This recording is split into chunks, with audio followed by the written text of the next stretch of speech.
Okay, good afternoon, everybody. If you've just joined us from the Breakthrough Challenge, we are going to pivot a little bit over to a previous winner of the Breakthrough Challenge, Kelly Benning, who is going to be interviewed here by none other than our fearless leader, Stan Kishnowski, about the ups and downs, hopefully more ups since the challenge. So I'm going to hand over to you, Stan, to interview Kelly. Wonderful, Jerry, and thank you very much for just an extraordinary program that you've put together here, and just the wonderful work that you're doing along these lines. So as you all know, the Breakthrough Alliance was put together about 5 years ago with New York City Economic Development Corporation and HITLAB as a way to help not only bring digital health technologies to New York City stakeholders, but also find places for them within the ecosystem and do testing, see how these technologies are working, share the learnings with a group of stakeholders, not only in New York City, but around the world, and who are part of the Breakthrough Alliance and then beyond, and make sure that we have a proper governance structure in place to ensure that the Breakthrough Alliance is administered and facilitated not only from a structural and governance standpoint on a day-to-day, week-to-week, and month-to-month basis, but also when the challenges are rolling around and we're bringing in new members and things like that. So the Breakthrough Alliance, and you can find out more about the Breakthrough Alliance at hitlab.org. But the Breakthrough Alliance is an ongoing organization, again, with New York City EDC support and several dozen other companies around the world and organizations, academic and government, et cetera, that's sponsoring these sorts of challenges and this kind of programming and reporting out to find the evidence-based startups and digital technologies that are impacting healthcare, not just in New York, but around the world. And as many of you know, LiveMetric is an amazing company and was a winner a couple of years back and has been doing great things ever since then. And we're lucky enough to have Kelly Benning represent LiveMetric today and talk a little bit about their growth, where they are today, what they're going to be doing tomorrow, and how the Breakthrough Alliance has helped in that optimization process of their adoption and of their significant use and uptake of use in the healthcare ecosystem. And they've got some big news as well. So with that, first of all, Kelly, how are you and where are you? I'm great. How are you today? Good, thank you. And really appreciate you taking time out, knowing how busy you guys are with some of the big things that are going on there today. If you could just give us an update on where LiveMetric is today and some of the big news that you guys are announcing. Oh, thank you so much, Stan, for having us. And Jerry, thank you for hosting. We are super excited about the opportunity to be part of HITLAB and very grateful and honored to be here today, especially because today we are announcing and did announce that we now have FDA clearance for our watch-like wearable blood pressure device that is non-cuff based. So we're very excited about the momentum that this will bring to LiveMetric, as well as looking forward to doing continued work with HITLAB in terms of bringing this to the marketplace in real world type situations and data collection, as well as further research studies. So yeah, again, congratulations to that. That's just an amazing piece of news. And so many people in the digital health community are really trying to push their way up the hill to FDA approval, and you guys have done it. Talk a little bit about that process and what it was like for LiveMetric over the last couple of years to really pass that hurdle. Sure, absolutely. And before I get started, let me show you a picture of our band. So Nice. We all know what we're talking about here. This is Definitely. the LiveMetric. Have one here too. We're also testing great. the latest version. We love it. Okay, excellent. So the process with the FDA has been, as most companies would probably describe it, an interesting and oftentimes difficult process, but one that we were thrilled to get through as we actually went above and beyond what was required by ISO standards and other, I guess, predicate type devices that are necessary to prove that you're efficacious in the marketplace or in patients and subjects. And so upon working with the FDA, we had the opportunity to study really sick patients in the ICU, as well as healthy patients. And so that is what I say when we kind of went above and beyond. We tested more patients, we had more data points that were necessary to really prove out that LiveMetric is as valuable as the arterial line in the ICU, which was also a little bit different than traditional monitors that are coming into the marketplace that have correlation to a blood pressure cuff. We're actually correlated to the arterial line. So this was a little bit of a different process with the FDA in terms of how we were monitoring and testing these subjects for that process. So we're thrilled that we got approved for continuous monitoring every 10 heartbeats, very similar to the arterial line in the ICU. Simply incredible. And again, just super impressive. Tell us a little bit about where LiveMetric is going next. Where do you see where do you see some of the big growth steps happening over the next few years? Yeah, great. Thank you. We have our CE mark in Europe and have been commercializing in Europe, particularly in Spain, and will be in other marketplaces through distributorships, as well as distributed at pharmacies. Maybe you know Boots will be one of them where we'll be distributed, and we'll be looking to do that be on the pharmacy shelves in Europe, probably in Q4. And then now that we have FDA approval in the US, we will be going for sales in payers who could mail our band to their members without ever having to see a doctor. They can start at home and monitor. We'll be working with healthcare enterprise because there is reimbursement for blood pressure data. And then we'll also be retail here in the US as well, be on the shelves at Walgreens, Best Buy, and other major outlets, probably by Q1 2023. Incredible, absolutely incredible. And as certainly as you know, and as many folks may or may not know, Breakthrough takes no equity and charges no fees. So all of the companies that are in the Breakthrough Alliance incubator have this access to mentors and access to resources, get testing and promotional whatnot in connectivity into the ecosystem. Tell us a little bit about how Breakthrough helped you and LiveMetric. Yeah, great question. You know, it seems like pretty much everybody we know, maybe even including yourself, has a wearable. They've become commonplace, but there's very few wearables that are medical grade, right? We're starting to see them now come about, like LiveMetric and some of these other ones, but traditionally they haven't been medical grade and the accuracy just hasn't been there. And so we really use the Breakthrough Alliance to look at how we can collect some real world data on using a medical device outside of the hospital, outside of the four walls of the hospital, and really help patients become to be in charge of their healthcare alongside their provider. And so we're working on studies in which we can actually test the usability and feasibility in the marketplace with some of these really great programs that may be coming out of large academic institutions or RPM companies, so that we can prove out what that looks like to use it in the real world. So we've especially enjoyed that aspect of it, and additionally enjoy the aspect of being able to use the expertise and mentoring at Breakthrough Alliance so that we can use your expertise from history and knowing how these devices go to market in our planning for go to market this upcoming year.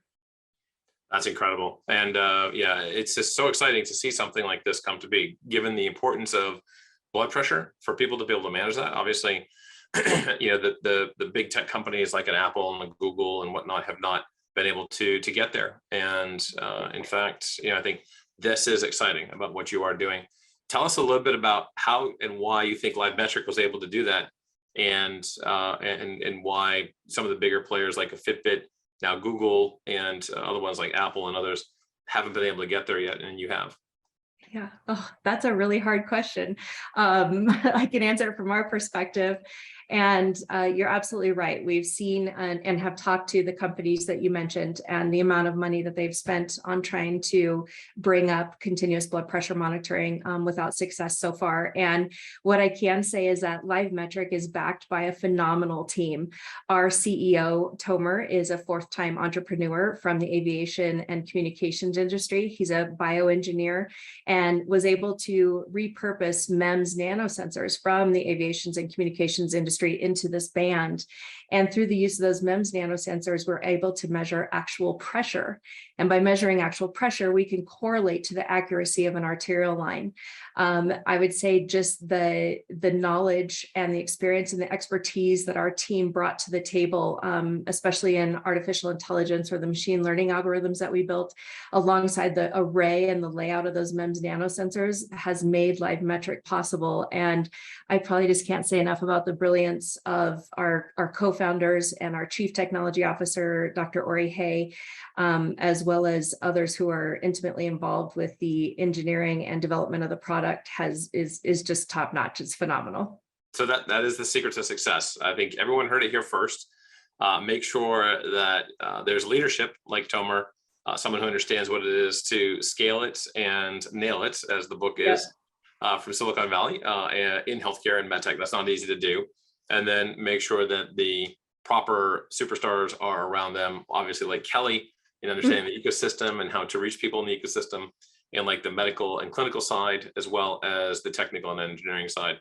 So that is and that's a tough team to bring together. I mean, so that's why you see so few unicorns really in digital health and biomedical informatics and bioinformatics. So well done there, and congratulations on that for sure.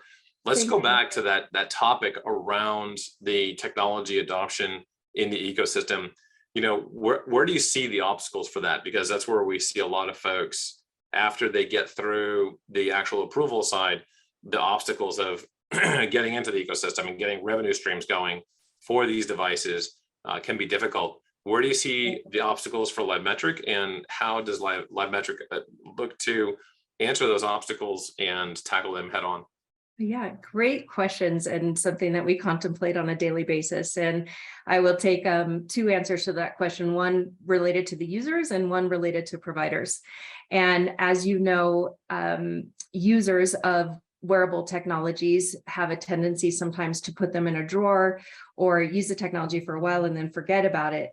And so a couple of things that we've done, and especially in knowing what happens with a blood pressure cuff, less than 10% of the people who are asked to use a blood pressure cuff and bring in measurements do so, which is crazy. Even patients with congestive heart failure, COPD, they're not bringing in measurements because it's not easy, right? You have to sit down, put on a painful cuff, blow it up, make sure that you're sitting still, not talking, doing all these right things, and you get some spot measurements.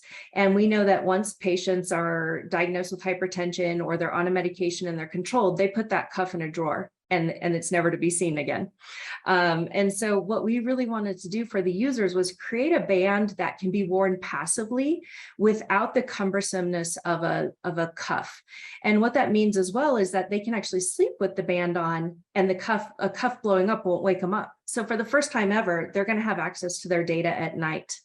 And this is really critical towards engagement, because patients could be monitored for things like morning surge. Is their blood pressure surging an hour before they wake up? Because that's a sign of cardiovascular disease or event. Are they dropping 20 millimeters of mercury at night? Are they dipping? Because if they're not dipping, that's another indicator of cardiovascular disease. Is their blood pressure medication lasting a full 24 hours? These kinds of things, alongside of the ability for us to diagnose the risk of, or excuse me, I guess, identify the risk of certain conditions. We're working on about 20 additional conditions right now that typically take ECG, echocardiogram, and labs to identify, plus a complaint to your cardiologist. We're going to start to keep an eye on those things like biphasic systole, mast sleep hypertension, these kinds of things that we can see with the full pressure waveform. And we hope and think that that'll keep users engaged, knowing that not only are they able to monitor their blood pressure and how their lifestyle and behavior affects their blood pressure in real time, but they'll also know that they're being monitored over time for indicators of events like stroke and heart attack, or indicators of cardiovascular disease. And we think that kind of changing the shape of the market in that way, that knowing that you're wearing something passively that's monitoring you and that data is actually going to your provider, will give them reason to wear it, because it really doesn't require much use on the, you have to charge the band, and that's about it, right, on the side of the user. So that's what we're working on, is educating the marketplace as to why they want to wear the band and what that data can mean to their health. And then the second part of this, to providers who are looking at a device now that is highly correlated to their arterial line. Right now, if a patient sends a provider a reading, the provider asks them to come back to the office and they take another reading in the office to make sure it's accurate, right? They want to make sure that those are accurate. Well, the days of that are over because we know patients aren't showing up to the office. They're not doing these types of things. And so we specifically correlated to the arterial line so that providers can rely on these results the same as they would the results from the ICU. They know that they don't have to call them back into the office to verify that reading. They can count on it. They can trust it because of our machine learning algorithms and the way that we require no calibration for the device. They know that they're getting an accurate reading every time. So we'll be working on educating the marketplace about changing workflow and saving time and saving energy in medication titration that can take place in days now rather than months, save time in office appointments, these kinds of things. So we'll be educating the marketplace on what they can do differently using our arterial line technology outside of the hospital in the home. That is absolutely spectacular. We've got some questions coming in from the audience, and it looks like a good one here around what the cost of this kind of device would be for a patient and whether or not the current blood pressure readings from the watch, whether or not it's that's kind of affordable, the price that you're charging for the most common patients in the US. So if you could talk to a little bit about what the cost is, maybe derive a number on how you got there and how and what it is, and then how the overall plan is. We know technology is always very expensive when it first starts coming into an ecosystem, and as the numbers go up, the production costs go down to hopefully much lower numbers. So talk a little bit about that. Yeah, absolutely. Great question. There is approximately 1 in 2 adults that have hypertension. It is a global epidemic, mankind's largest epidemic, actually, surprisingly, and still leads to the #1 killer of stroke and heart attack. So the mission behind LiveMetric was to make this available to people who need it, which is 1 in 2 adults in globally. And so when we looked at engineering, the MEMS nanosensors that are used in aviation are produced in the millions every year. They're reputable sensors that have been around for a long time. And so they're produced very, very inexpensively. Of course, we have the other expenses that are in the band, the technology, the machine learning, et cetera, but we're able to provide the band at a very affordable cost of around $250 retail. And the reason I say that too is because we did studies with one of our small investors in our distributor, Homedics. They're the 2nd largest distributor of blood pressure cuffs in the US. And we took this to market and tested it with consumers to ask what they would pay if they didn't have to sit down and put on their cuff, if they knew that they were being monitored for these disease states. And the marketplace actually came back and said they would pay $300 for it, but we decided that that was too much and we're coming in around $250. Now, that being said, we do and anticipate working with healthcare enterprise, payers, employers, et cetera, to offer different levels of pricing because there is different revenue models and different value propositions that make sense. So if a hospital can be reimbursed through RPM codes, they can make up the price of the band in certain ways, or the band can be reimbursed through RPM codes. So there will definitely be economies of scale, but that is the retail price that we're anticipating right now. That's fantastic. That's I think, a great goal to have, and certainly something that seems very plausible and fits in nicely within the marketplace. Are you anticipating, again, GC from the crowd coming in with some other more good questions? You can tell good. GC has a good background in digital health, especially on the device side. Are you anticipating coverage by Medicare and Medicaid? Again, some of the populations that could really benefit from a technology like this. And then what about private insurance? It's another coverage area in the United States that can often be elusive for digital health startups and folks that are just getting into the ecosystem. What's your anticipated go-to-market strategy with those 3 different purchaser groups?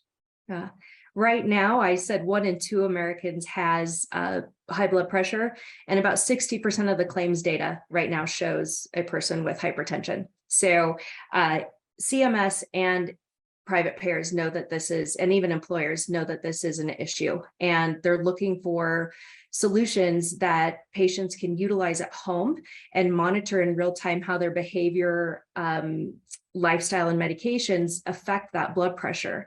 And so as they're out looking for this, of course, there needs to be a value proposition there. And probably one of the most exciting ones during COVID that came out were SMBP codes, self-monitored blood pressure codes. And those are CMS reimbursement codes that allow about $210 per patient per year just to receive the live metric or blood pressure data. So we can connect to EMR and send that data directly to a physician's record, and they can obtain reimbursement through CMS. Other CMS codes where live metric can be utilized are remote patient monitoring codes, as well as chronic care management codes. So there's quite a bit of reimbursement available. And I know that there's a lot of RPM companies out there where they start with hypertension because it is so well reimbursed by CMS. And typically what we see by private payers is that they tend to follow CMS eventually, right? They tend to follow what they do. But for right now, because the claims data is really high for patients with hypertensive urgency, patients having heart attack and stroke, and patients with congestive heart failure, patients with cardiovascular conditions are at the top of one of the top 5 DRGs, they are investing in this kind of technology because it outweighs the cost of a readmission, and it outweighs the cost of continued care where that patient is uncontrolled. So we've seen very heavy interest from both sides, private and public, and then as well as for payers who want to just utilize this, let's say for their members, because there's no calibration required. And that means that they don't have to be in relationship with the provider, which private payers sometimes are and sometimes aren't.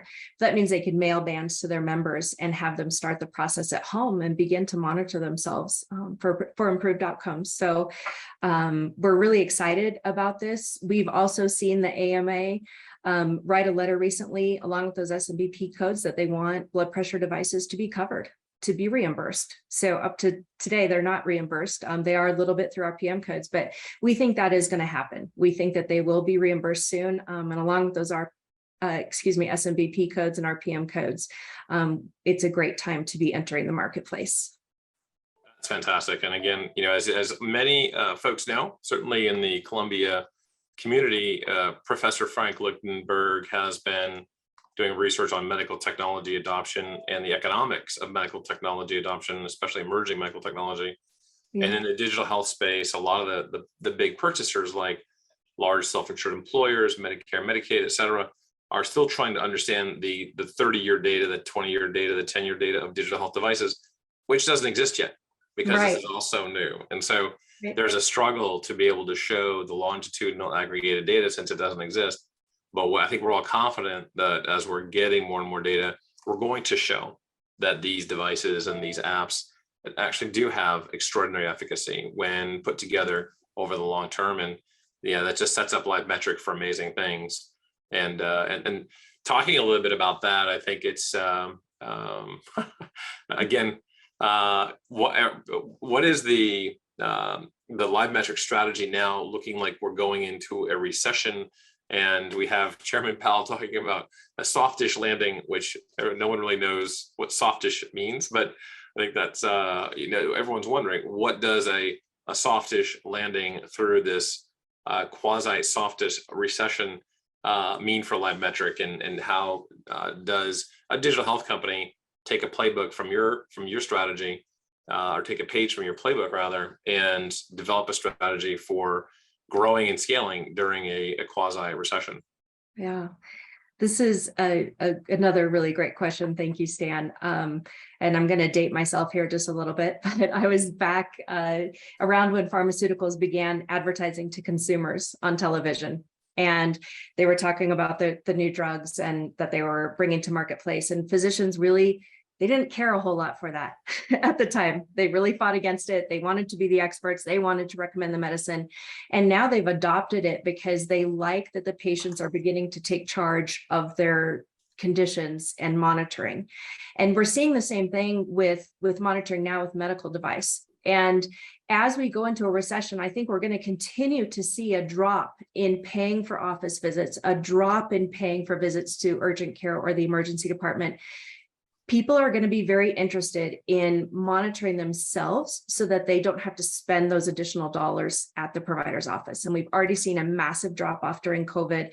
So I think we're going to continue to see that. And so in order for us to have a soft landing, we have to ensure that the LiveMetric platform is really applicable to those folks who want to be in charge of their healthcare alongside their doctor, be experts together. And we have to work on that with the provider side as well, because we're being of benefit to both sides, right? One, to the patient who knows if they're having an issue, if they've got a risk alert, or if one of these things is happening, then they know it's actually time to go to the doctor.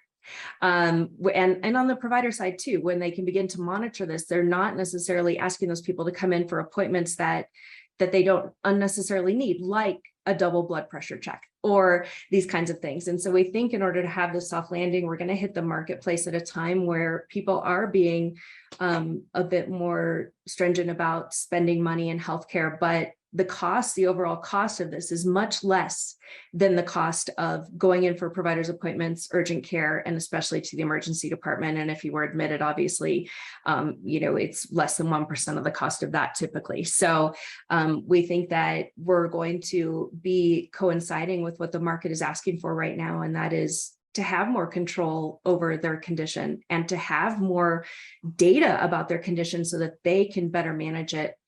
And that also means alongside what they can afford and how they can afford to manage it. Really amazing and spot on, just given everything that we're seeing. One last quick question as well from Jeanette, and this is really important because it really talks about the need to make sure that measuring blood pressure is not just accessible and that it's convenient, but also that it's accurate. And I think a lot of the audience that's tuning in right now from around the world has seen just how off a lot of these over-the-counter blood pressure cups are from different retailers. And normally your blood pressure might be like 110 over 70 or 120 over 80, and all of a sudden you get a blood pressure cup and it's 210 over 150 or something. You're like, what the heck is going on here? So talk a little bit about that. How have you been able to create a device? And again, I've been testing it, as I showed you earlier, literally the last couple of weeks. How have you, is amazing. And how have you been able to create a device that is so accurate, and what do you think this means for the future of blood pressure management in patients in the US and around the world? Yeah. This is, of course, a question that we get a lot, and it is the base and the heart of LiveMetric. And that is, we didn't want to be another blood pressure cuff because we know that they are inaccurate. They're highly variable and doctors can't rely on them. And so what we did was develop a technology out of MEMS nanosensors that measure actual radial pressure. And when you measure actual pressure, that's an actual reading.